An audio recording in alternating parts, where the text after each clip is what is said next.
근심 걱정 말아라. 주 너를 지키리.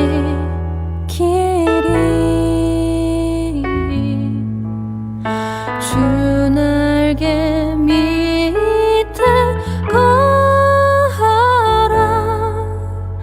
주 너를 지키리.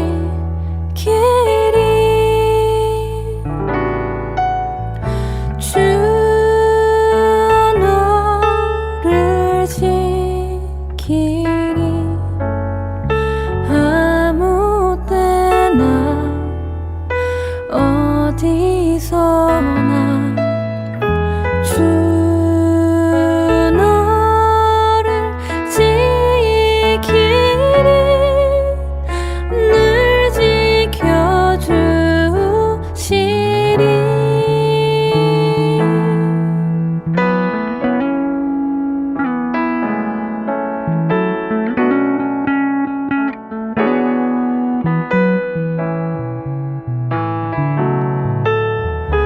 어려워 낙심될 때에 주 너를 지키리.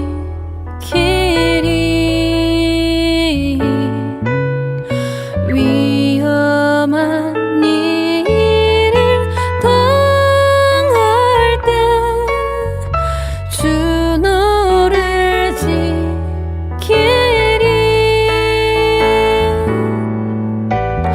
주 너를 지키리.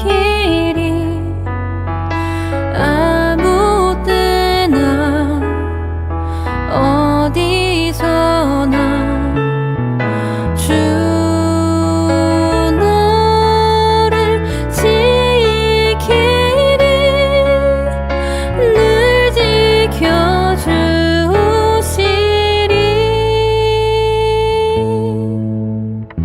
주 너를 지키리. 아무 때나 어디서나 주 너를 지키리. 늘 지켜주시리. 너를 지키리. 아무 때나 어디서나 주 너를 지키리. 늘 지켜주시리.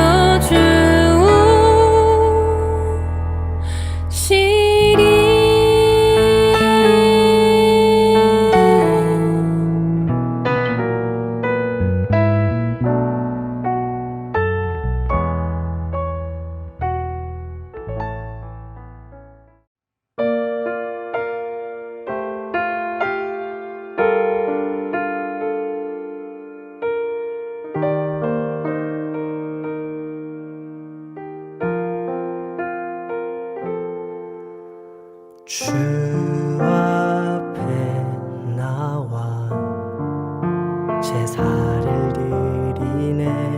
마음 열어 내 삶을 드리네. 주를 봅니다. 끝없는 사랑 날 회복시키네.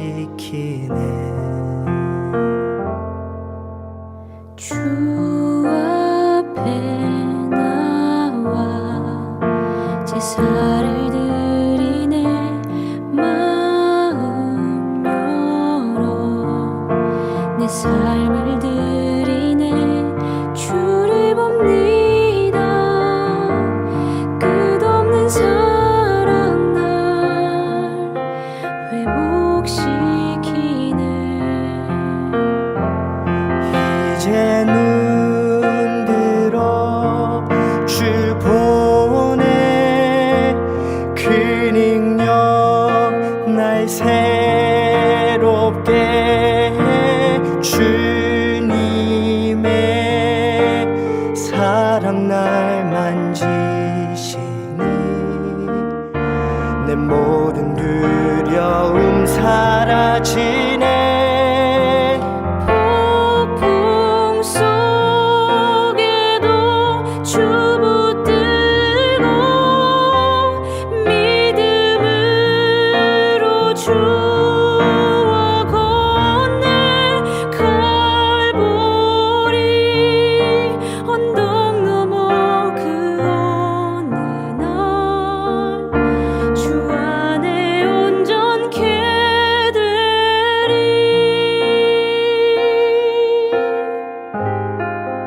오늘도 6.19 온전함 기도회 함께 하시는 한 분 한 분을 주님의 이름으로 축복합니다.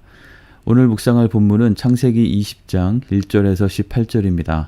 말씀을 봉독하겠습니다. 아브라함이 거기서 네게브 땅으로 옮겨가 가데스와 술 사이 그랄에 거주하며 그의 아내 사라를 자기 누이라 하였으므로 그랄 왕 아비멜렉이 사람을 보내어 사라를 데려갔더니 그 밤에 하나님이 아비멜렉에게 현몽하시고 그에게 이르시되 내가 데려간 이 여인으로 말미암아 내가 죽으리니 그는 남편이 있는 여자임이라. 아비멜렉이 그 여인을 가까이 하지 아니하였으므로 그가 대답하되 주여 주께서 의로운 백성들 멸하시나이까. 그가 나에게 이는 내 누이라고 하지 아니하였나이까. 그 여인도 그는 내 오라비라 하였사오니 나는 온전한 마음과 깨끗한 손으로 이렇게 하였나이다. 하나님이 꿈에 또 그에게 이르시되 내가 온전한 마음으로 이렇게 한 줄을 나도 알았으므로 너를 막아 내게 범죄하지 아니하게 하였나니 여인에게 가까이 하지 못하게 함이 이 때문이니라. 이제 그 사람의 아내를 돌려보내라. 그는 선지자라. 그가 너를 위하여 기도하리니 내가 살려니와 내가 돌려보내지 아니하면 너와 내게 속한 자가 다 반드시 죽을 줄 알지니라. 아비멜렉이 그날 아침에 일찍 일어나 모든 종들을 불러 그 모든 일을 말하여 들려주니 그들이 심히 두려워하였더라. 아비멜렉이 아브라함을 불러서 그에게 이르되 내가 어찌하여 우리에게 이렇게 하느냐. 내가 무슨 죄를 내게 범하였기에 내가 나와 내 나라가 큰 죄에 빠질 뻔하게 하였느냐. 내가 합당하지 아니한 일을 내게 행하였도다 하고 아비멜렉이 또 아브라함에게 이르되 내가 무슨 뜻으로 이렇게 하였느냐. 아브라함이 이르되 이곳에서는 하나님을 두려워함이 없으니 내 아내로 말미암아 사람들이 나를 죽일까 생각하였으며 또 그는 정말로 나의 이복 누이로서 내 아내가 되었음이니라. 하나님이 나를 내 아버지의 집을 떠나 두루 다니게 하실 때에 내가 아내에게 말하기를 이후로 우리의 가는 곳마다 그대는 나를 그대의 오라비라 하라. 이것이 그대가 내게 베풀 은혜라 하였었노라. 아비멜렉이 양과 소와 종들을 이끌어 아브라함에게 주고 그의 아내 사라도 그에게 돌려보내고 아브라함에게 이르되 내 땅이 내 앞에 있으니 내가 보기에 좋은 대로 거주하라 하고 사라에게 이르되 내가 은 1,000개를 내 오라비에게 주어서 그것으로 너와 함께한 여러 사람 앞에서 내 수치를 가리게 하였노니 내 일이 다 해결되었느니라. 아브라함이 하나님께 기도하매 하나님이 아비멜렉과 그의 아내와 여종을 치료하사 출산하게 하셨으니 여호와께서 이왕에 아브라함의 아내 사라의 일로 아비멜렉의 집에 모든 태를 다지셨음이더라. 아멘. 네, 오늘 본문은 아브라함과 사라에게 드디어 약속의 자녀 이삭이 태어나기 바로 전에 있었던 사건에 대한 기록입니다. 아마도 소돔과 고모라 지역에 유황과 불이 쏟아져 내렸던 하나님의 심판의 영향으로 주변 지역의 목초지에도 상당한 영향을 받았을 것이고 이로 인해서 새로운 목초지를 찾아서 이동하는 흐름이 있었고 아마도 아브라함도 그러한 상황에 따라서 남쪽 네게브 땅으로 옮겨가서 그랄 지역까지 이주한 것으로 보입니다. 그런데 그는 과거 24년 전에 기근을 피해서 애굽으로 내려갔을 때 범했던 똑같은 잘못을 또 범하고 맙니다. 자신의 생명의 위협을 받을까 두려워해서 아내 사라를 자신의 누이라고 하였고 그로 인해서 그랄의 왕 아비멜렉이 사라를 취하여 가버린 것입니다. 사라의 나이가 90세 가까이 되었지만 사라가 127세까지 살았던 것을 감안해 볼 때 또 곧 이삭을 임신하여 출산할 수 있도록 하나님께서 건강하게 하셨을 것임을 생각해 볼 때 많은 나이에도 불구하고 사라는 여전히 여성적인 매력이 있었던 것으로 보입니다. 하나님께서는 아비멜렉이 사라를 데려간 바로 그 밤에 긴급하게 개입하셨습니다. 아비멜렉의 꿈에 나타나셔서 사라를 가까이 하지 말고 돌려보낼 것을 명령하셨고 다음 날 아비멜렉은 아브라함을 불러서 항의를 하고 아브라함의 아내 사라와 함께 양과 소와 종들을 내어주고 또 은 1,000개를 주고 그랄 땅에서 원하는 곳에 거주할 수 있도록 허락해 줍니다. 하나님께서 아비멜렉의 꿈속에서 말씀하신 대로 아브라함이 아비멜렉을 위해서 기도하였고 아비멜렉과 아내와 여종들에게 생겼던 질병이 치료되어서 그들은 다시 아기를 가질 수 있게 되었습니다. 오늘 본문의 아브라함의 모습은 정말 실망스럽게 짝이 없는 모습입니다. 이미 과거의 유사한 상황에서 아내를 누이라고 했다가 빼앗길 뻔했음에도 불구하고 어처구니 없이 똑같은 잘못을 또 반복하고 있는 것입니다. 그동안 하나님의 함께 하심을 경험하면서 믿음이 성장해서 하나님의 약속을 믿어서 의로 여기심을 받았고, 또 훈련시킨 정예 부대를 데리고 전쟁에서 승리하며 조커 롯을 구출하기도 하고, 또 롯이 사는 소돔과 고모라를 위해서 하나님께 나아가서 기도하기도 했고, 이제 1년 후면 아들 이삭을 얻을 것이라는 그 아들의 이름과 출생 시기까지 구체적으로 확정된 약속을 받았고, 자신들의 이름도 아브라함과 사라로 바꾸고 할례까지 행했던 이 상황에서 아브라함이 또 이렇게 했다는 것은 정말 상당히 당황스럽기까지 합니다. 그러나 이와 같이 연약한 아브라함의 모습을 통해서 사실상 크게 다를 바 없는 우리의 연약함을 발견하게 되고, 또한 이러한 우리의 연약함을 훨씬 초월하시는 하나님의 신실하신 언약과 하나님의 은혜에 대해서 묵상하게 됩니다. 믿음의 조상 아브라함의 이와 같은 연약함, 믿음을 고백한 후에도 여전히 넘어지는 그의 모습을 볼 때 한 가지 분명한 것은, 하나님께서는 우리가 완전하기 때문에 우리를 택하시고 부르셔서 하나님의 자녀 삼아주시고 하나님의 일에 동참시키시는 것이 아니라는 것입니다. 우리를 택하시고 구원하여 주시는 것은 전적으로 하나님의 은혜에 의한 것입니다. 그렇지만 그렇다고 해서 우리가 그저 연약함 가운데 머물러 있기를 원하시는 것도 아닙니다. 하나님께서는 너는 내 앞에서 행하여 완전하라고 말씀하셨듯이, 우리가 우리의 잘못된 생각과 자꾸 넘어지는 죄와 허물을 떨쳐버리고 온전하게 믿음으로 행하기를 원하시고 요구하시는 것입니다. 연약함을 아시기에 은혜와 긍휼로 우리를 붙잡아 주시고 회복시키시고 새로운 기회를 주시지만, 우리로 하여금 그 연약함 가운데 머물러 있기 원치 않으시고 우리를 단련시키시고 정결케 세워주십니다. 오늘 본문에 나오는 아브라함의 문제점이 무엇이었는지 살펴보면서 우리에게도 그러한 모습이 있지는 않은지 우리 스스로 돌아보는 시간이 되길 원합니다. 아브라함의 문제점은 편견에 의한 섣부른 판단, 그리고 두려움으로 인한 비겁함, 그리고 비정직함이었습니다. 이것은 아비멜렉의 항의에 대한 아브라함의 대답에서 드러나게 되는데요. 11절에 보면 그는 그랄 땅에 오면서 그곳의 사람들은 하나님을 두려워함이 없어서 자신을 쉽게 죽일 수 있는 사람들로 생각했었다고 말하고 있습니다. 하지만 정작 아비멜렉은 꿈에 나타나신 하나님을 두려워했고, 자신을 공경에 빠뜨렸던 아브라함에게 오히려 양과 소와 종들을 주고 은전을 선물하고 또한 거할 땅을 제공해 주는 등 상당히 너그러운 모습을 보여주고 있습니다. 적어도 오늘 본문 안에서는 어찌 보면 아비멜렉이 아브라함보다 더 온전한 마음으로 행하는 것으로 보입니다. 우리에게도 이러한 섣부른 판단과 선입견으로 인해서 오류를 범하게 되는 경우가 많은 것 같습니다. 어떤 사람에 대해서, 어떤 상황에 대해서 너무나 쉽게 자신의 편견에 따라서 판단하여 관계의 불편함과 깨어짐, 나뉘어짐을 초래하고 또 하나님의 일하심을 경험할 기회를 놓치게 되는 것입니다. 또 13절에 보면 아내로 인해서 자신에게 위협이 되는 상황이 되면 아내에게 자신의 여동생이라고 말해달라는 말도 안 되는 부탁을 갈대아 우르를 떠날 때부터 아내인 사라에게 했었고, 여전히 그것을 그대로 견지해 오고 있는 아브라함의 비겁한 모습이 드러납니다. 그는 자신의 생명에 위협이 되는 상황에 대한 두려움이 너무 컸고, 그 두려움으로 인해서 이러한 어처구니 없는 방법을 나름 자신의 처세술로 유지해 오고 있었던 것으로 보입니다. 부르시고 인도하시고 보호하시는 하나님에 대한 신뢰가 약해져 갈 때 우리는 나름대로 생존을 위한 플랜 B를 준비하게 되고, 그것을 의지하려고 하는 그 가운데 비겁한 이런 어처구니 없는 잘못을 범하게 되고 마는 것입니다.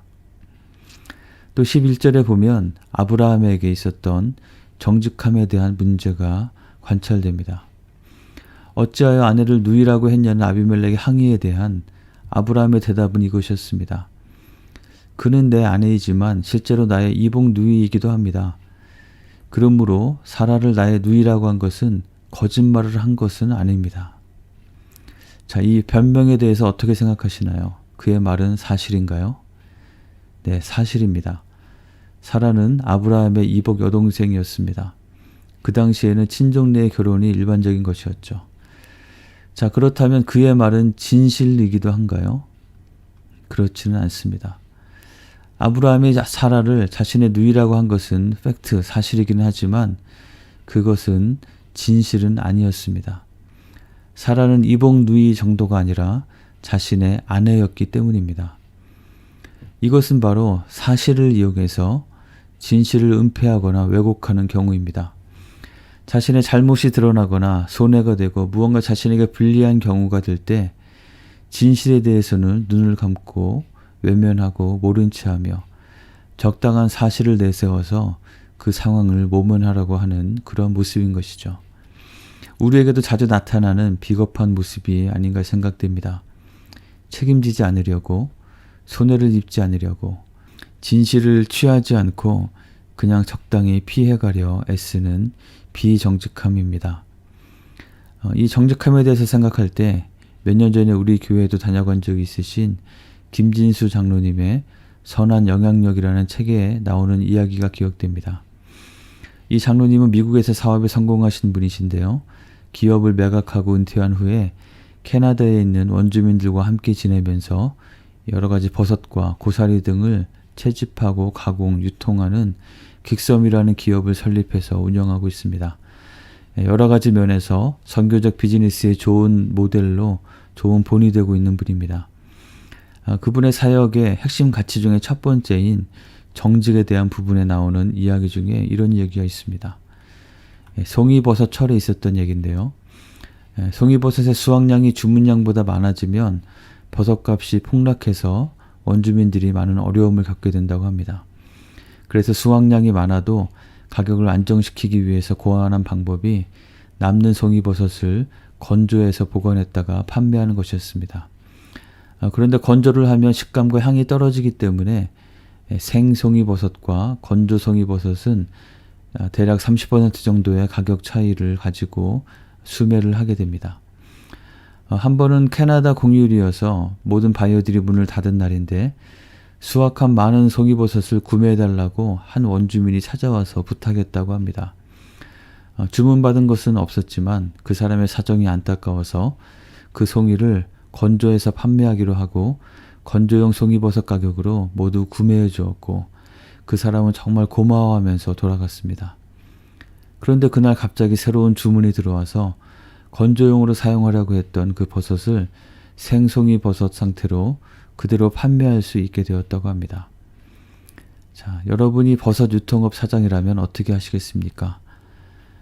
네, 이 장로님은 버섯을 팔고 간 원주민에게 연락해서 다시 오라고 해서 생송이버섯 가격으로 다시 계산해서 추가 금액을 지불해 주었습니다.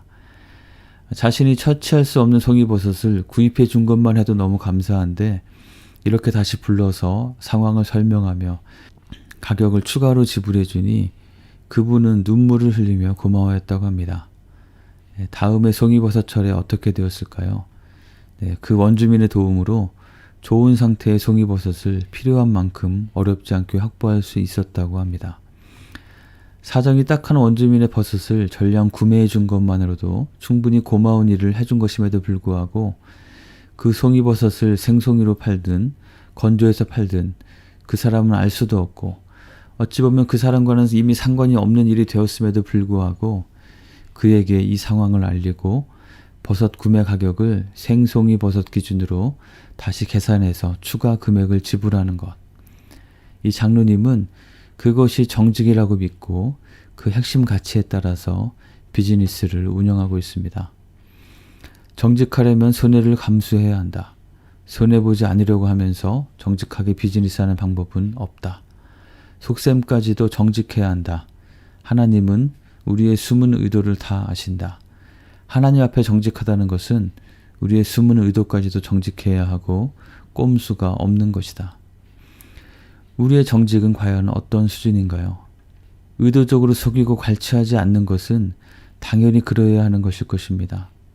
그러나 그 정도가 아니라 우리의 숨은 의도까지도 하나님 앞에 정직한 우리가 되어야겠습니다. 내가 곤란에 처하고 나에게 손실이 된다고 해도 몇 가지 부분적인 사실로 진실을 가리지 않고 정직하게 행하는 우리가 되길 원합니다. 우리가 그렇게 정직하게 행할 때 주변 사람들에게 소금과 빛으로서의 선한 영향력이 미쳐지게 되고 복이 전달되게 되지만 본문의 아브라함처럼 비겁한 비정직함은 주변 사람들을 오히려 큰 어려움에 빠뜨리게 되고 마는 것입니다. 그런데 오늘 본문에서 발견하게 되는 정말 감사한 것은 아브라함의 이러한 연약함에도 이러한 문제점에도 불구하고 아브라함을 모든 민족을 향한 복의 통로가 되게 하시겠다는 하나님의 언약은 폐기되지 않고 여전히 유효하고 하나님께서는 아브라함의 그 사명을 다시 한번 세워주고 계시다는 것입니다. 오늘 본문 17절에 보면 아브라함이 하나님께 기도하게 하셨고 하나님께서는 그 기도를 통해서 아비멜렉과 그 아내와 여종을 치료하사 출산하게 하셨다고 기록하고 있습니다. 비록 자신의 실수와 자신의 연약함으로 너무나 부끄러운 상황 가운데 처해 있지만 그럼에도 불구하고 하나님께서는 아브라함을 통해서 아비멜렉을 위해 기도하게 하셨고 그 기도를 사용하셔서 그들의 막혔던 것이 풀려지고 해결되어지고 회복되어지는 그러한 은혜가 미치게 되는 통로로 아브라함을 사용하고 계신 것입니다. 우리도 또한 아브라함과 별 다를 바 없는 연약한 자들입니다. 우리의 모습을 돌아보면서 우리에게 편견에 의한 섣부른 판단에 문제가 있지는 않은지, 하나님을 온전히 더 신뢰하지 못하는 두려움으로 비겁한 행동을 하지는 않는지, 그리고 적당히 진실을 왜곡하며 비정직함에 머물러 있는 모습이 있지는 않은지 돌아보아야 하겠습니다. 그리고 우리를 모든 민족을 향한 하나님의 복의 통로로 부르셨음을 기억하며 우리의 삶을 통해서 다른 사람을 축복하고 회복시키고 온전케 하는 통로가 되게 하신 그 사명을 기억하며 우리 주변의 사람들을 위해서 기도하고 그들을 위해서 하나님 앞에 나아가는 우리의 모습이 되어야 하겠습니다.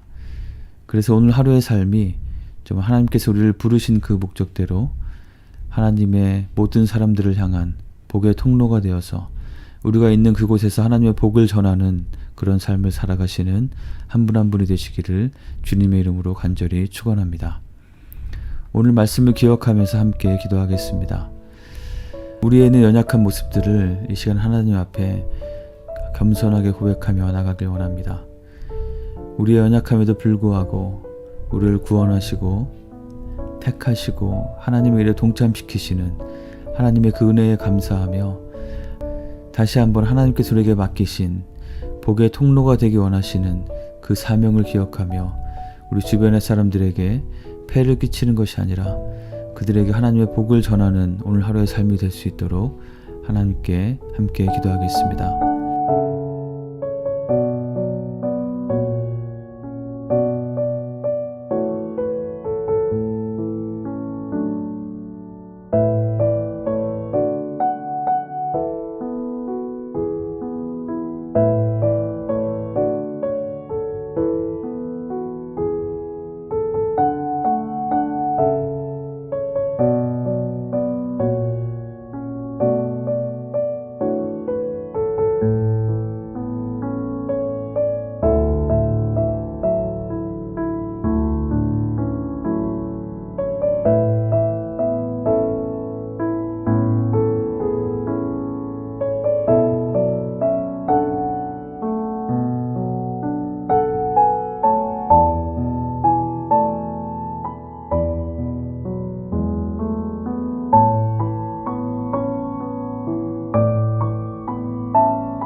두 번째로 우리 선교지들을 기억하면서 기도하겠습니다. 우크라이나의 전쟁이 속히 종식될 수 있도록 기도합시다. 또 캄보디아와 필리핀의 사역들을 위해서 장기간의 팬데믹으로 인해서 많은 경제적인 어려움들과 사역의 어려움들이 있었는데요. 하나님께서 주시는 지혜와 힘으로 사역들을 잘 회복하고 잘 이끌어갈 수 있도록 우리 선교사님들과 또 현지 교인들을 위해서 축복하면서 함께 기도하도록 하겠습니다.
마지막으로 우리 교회 공동체를 위해서 기도하겠습니다. 구주의 사랑 축제를 통해서 잃어버린 하나님께서 찾으시는 VIP들을 하나님 앞으로 인도하는 귀한 시간이 될 수 있도록 기도합시다.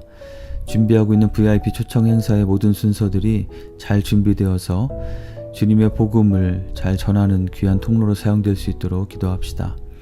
또한 이번 주일에 있게 될 새가족 멤버십 클래스를 위해서 기도하기 원합니다.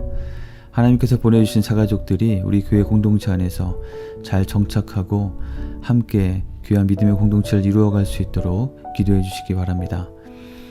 그리고 육체의 연약함 가운데 있는 분들을 기억하면서 기도하겠습니다. 우리 최동감 몰로 목사님의 회복과 치유의 과정을 위해서, 그 밖에 또 큰 수술을 앞두고 회복 중이시고 또 수술을 앞두고 있는 분들 기억하면서 하나님의 치유의 은혜를 구하며 함께 기도하겠습니다.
주님 가르쳐주신 기도를 같이 드리겠습니다.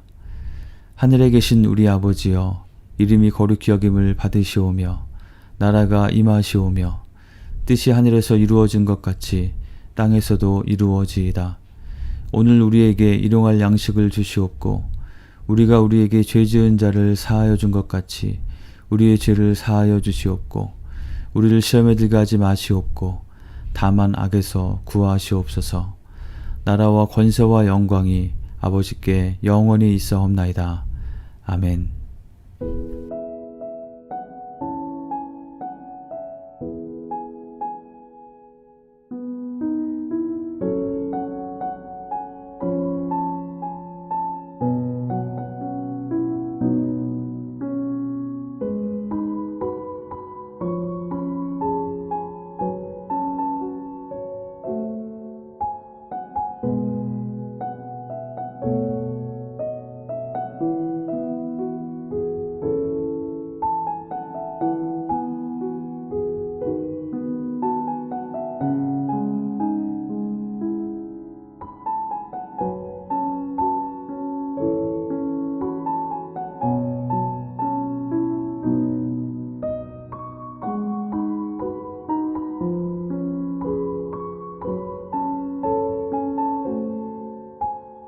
날